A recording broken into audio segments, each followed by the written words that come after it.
저번 시간에는 이모빌리티의 종류와 현황 그리고 도입 배경에 대해서 알아보았습니다. 이번 시간에는 이모빌리티의 상세한 종류 및 미래 현황에 대해서 알아보도록 하겠습니다. 먼저 이모빌리티 중에서 초소형 전기차에 대해서 알아보겠습니다. 초소형 전기차의 경우에는 일단 자동차 관리법 시행 규칙에 따르면 배기량 250cc 미만 또는 전기자동차의 경우 최고 전격 출력 15kW 이하이고 길이 3.6m, 너비 1.5m, 높이 2.0m 이하인 차량을 이야기합니다. 이러한 초소형 전기차는 이륜차와 전기차 사이 정도의 있는 포지션을 가지고 있으며 속도는 현재 시속 80km로 제한되어 있습니다. 따라서 주용도는 도심 내 이용이고 현재 자동차 전용 도로를 달릴 수 없습니다. 이러한 자동차의 경우에는 보통 크기가 작고 중량이 꽤 가볍다는 장점을 가지고 있습니다. 그리고 보통 1명에서 2명 타는 1, 2인승 차량으로 주로 이루어져 있습니다. 그리고 초소형 전기차의 경우에는 작은 차체 덕분에 좁은 주차 공간을 활용하기에 상당히 유리합니다. 아무래도 경차보다도 작은 크기만큼 주차 공간이 좁아도 주차하기 편하고 골목길 통행에도 상당히 편리합니다. 그리고 나름 자동차이기 때문에 이륜차와는 달리 지붕도 있고 안에 있는 그 방처럼 되어 있는 밀실 구조라 날씨의 영향 자체가 작습니다. 또한 전기 자동차 자체의 특성상 배출가스가 없고 소음도 상당히 작다는 장점도 그대로 가지고 있습니다. 그래서 도심 내 생활교통이나 배달, 택배 등으로 주로 많이 활용할 수 있는 친환경 도시 이동 수단으로 주목받고 있습니다. 실제로 우정사업본부에서 우편 운송용 차량으로 도입하기도 하였고 여러 가지 시범 사업을 펼쳐가고 있습니다. 초소형 안전기준 및 인증기술 개발 보고서에 인용한 뱅크 오브 아메리카의 보고서에 따르면 퍼스널 모빌리티 디바이스의 시장 규모는 2020년까지 8억 달러에 달하는 것으로 나왔습니다.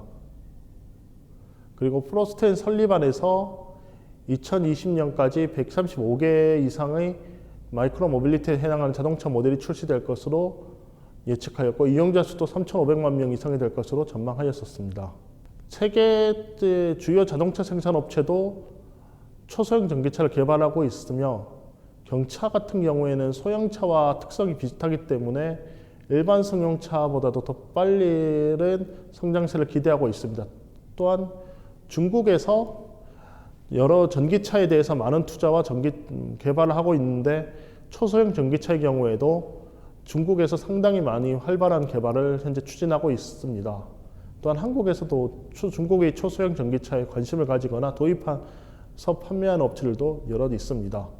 해외의 초소형 전기차의 경우에는 혼다나 도요타, 폭스바겐, GM 등 글로벌 완성차 업체들이 정부와 협력하여 초소형 전기차 개발에 여러 가지로 집중하고 관심을 가지고 있습니다만 아무래도 중국업이 가장 많은 관심을 가지고 있는 것 같습니다. 현재 가장 많고 활발한 모델이 나오고 있는 것도 중국이고 가격 경쟁력과 같은 장점으로 한국 시장에서도 점점 파이를 키워나가고 있는 걸로 알고 있습니다.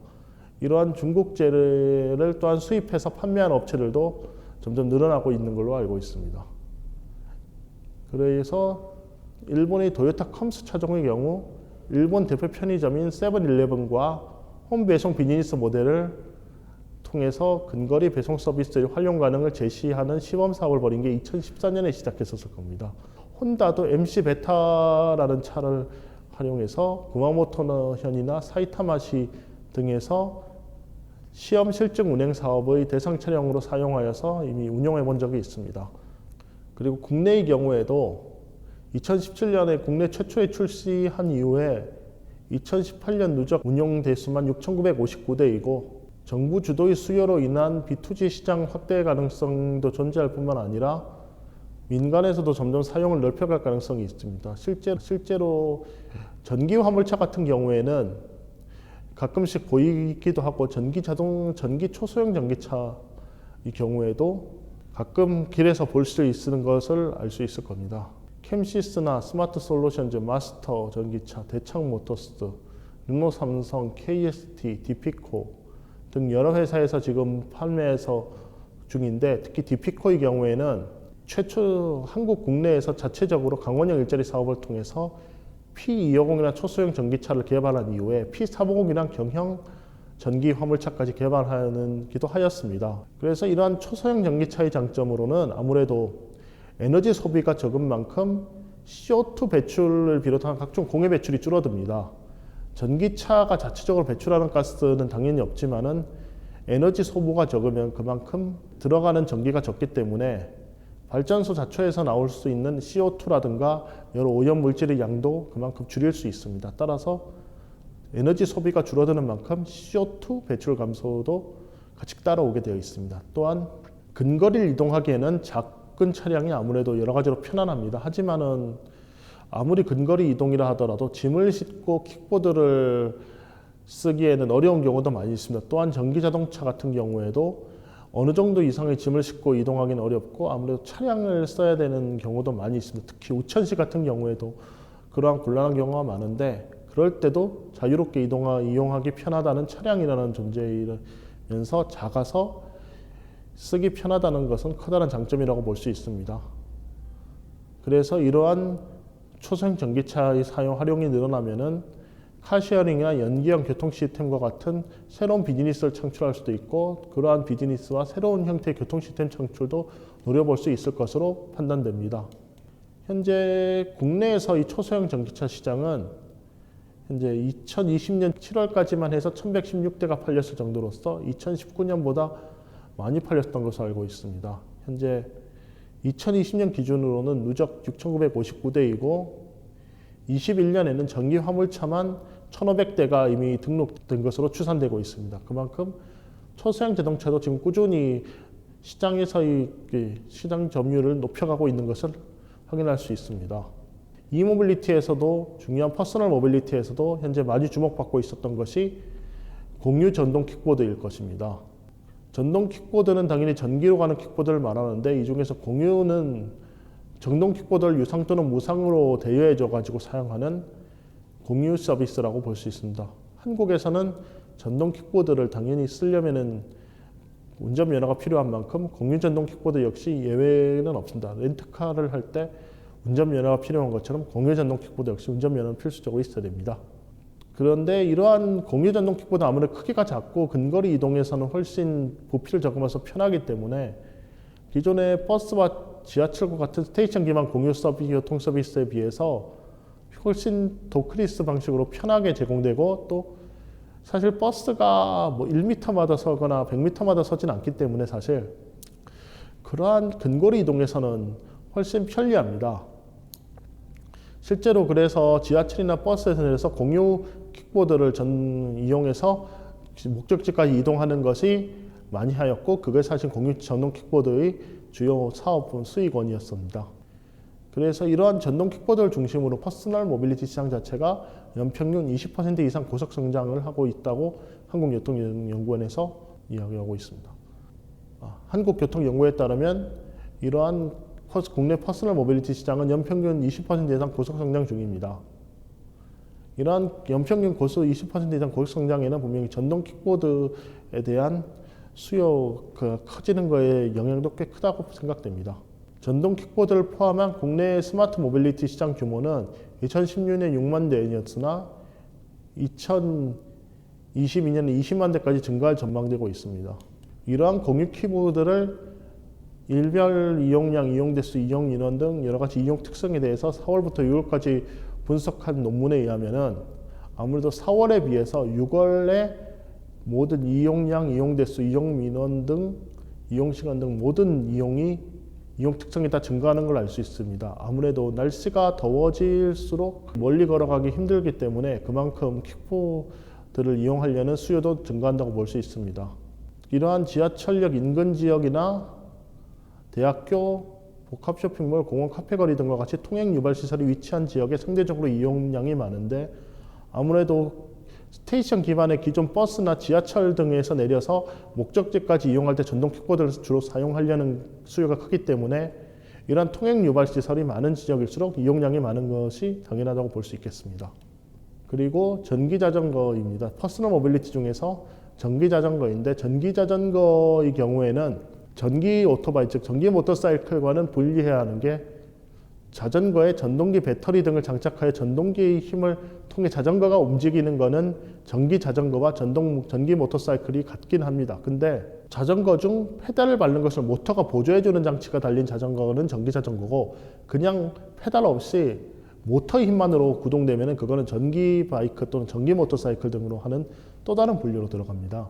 실제로 둘 다 점점 사용량은 늘어나고 있는데, 그중에 전기 자전거가 훨씬 빠르게 늘어나고 있고 이용량도 많기에 전기 자전거에 대해서 알아보겠습니다. 자전거 이용 활성화에 의한 법률에 의해서 전기 자전거가 정의되어 있는데, 페달과 전동기 동시 동력으로 움직여야 하고 시속 25km 이상으로 움직일 때는 전동기가 작동하면 안 되며, 자전거의 전체 중량이 30kg 미만이어야 한다. 저 중 하나라도 벗어나면 전기 모터사이클이라고 또 다른 분류가 됩니다. 페달을 밟지 않고 모터의 힘적으로 움직이는 전기 모터사이클과 같은 퍼스널 모빌리티로 분류됩니다. 전기 자전거의 구동 방식은 PAS 방식, POD 방식, 그리고 이를 혼용한 방식으로 구분할 수 있습니다.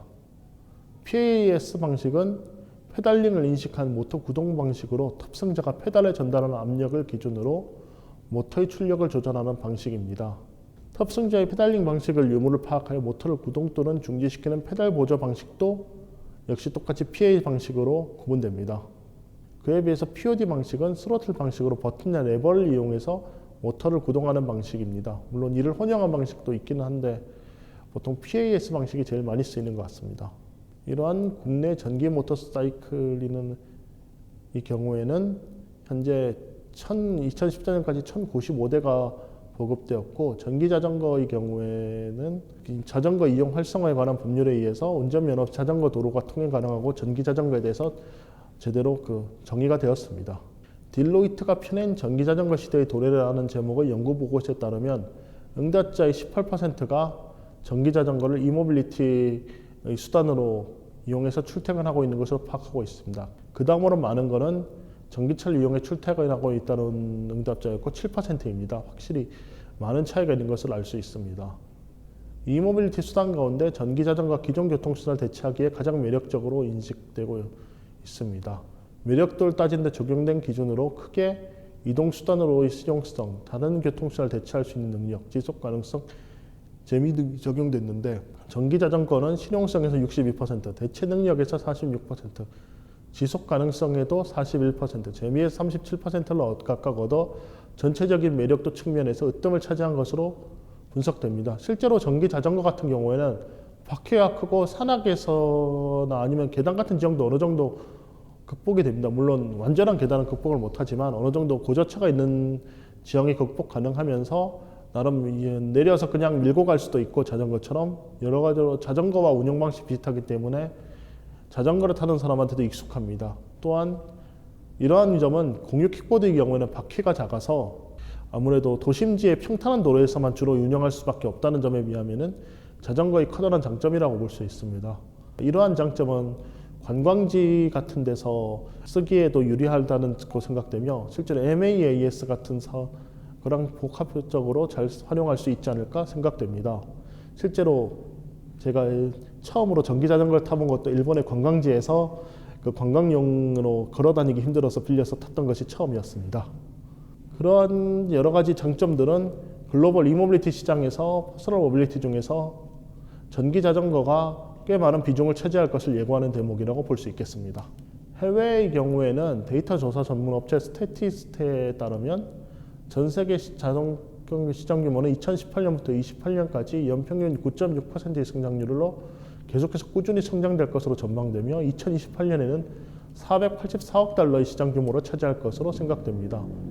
아시아 태평양 지역은 매년 60%가 넘는 비중을 차지하고 있고, 향후 전기 자전거 시장의 허브로 성장 잠재력이 높을 것으로 생각됩니다. 기존에 자전거를 많이 타고 다니시는 중국이라든가 베트남이라든가 그러한 자전거들을 많이 운용하던 곳이 전기 자전거 시장에서도 큰 잠재력을 가지고 있다고 생각됩니다.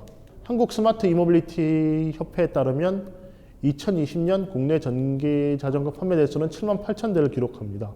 2019년에 4만 대보다 95%가 증가한 규모로 2018년, 19년에도 66%를 증가했는데 그보다 훨씬 높은 95%라는 꽤 빠른 속도로 증가를 하고 있습니다. 시장 판매 금액 규모는 2019년 629억 원에서 2020년 759억 원으로 약 130%가 증가하였고, 당연히 국내 자전거 업체들도 전기 자전거에 커다란 관심을 보이고 자체적인 모델들도 내놓고 있습니다.